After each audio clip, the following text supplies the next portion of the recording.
LG na 42 inch.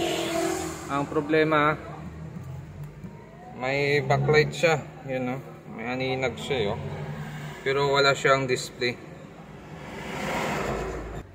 Ito yung kanyang mainboard, power supply.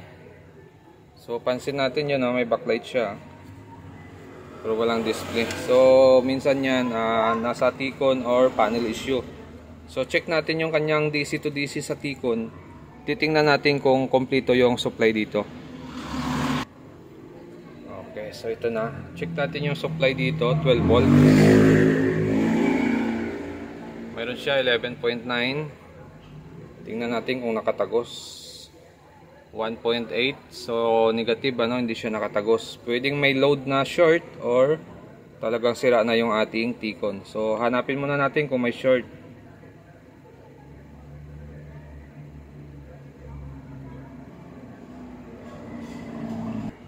Okay, so ginawa natin, nagpalit tayo ng T-con kasi tinry natin trace yung leak. Wala naman tayong mahanap na short, no?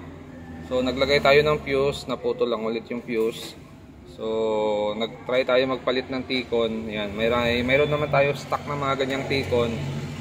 Kaya nag-actual na lang tayo magpalit. At yan na, nagkaroon na siya ng display. So T-con lang naging problema nito.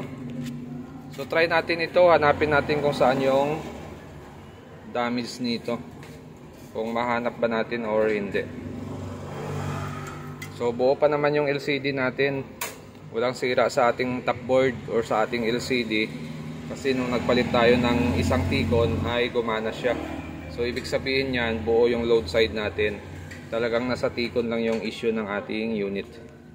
At kung bago lang kayo sa aking channel, huwag kalimutan mag-subscribe sa susunod ulit natin na video. Pwede pa.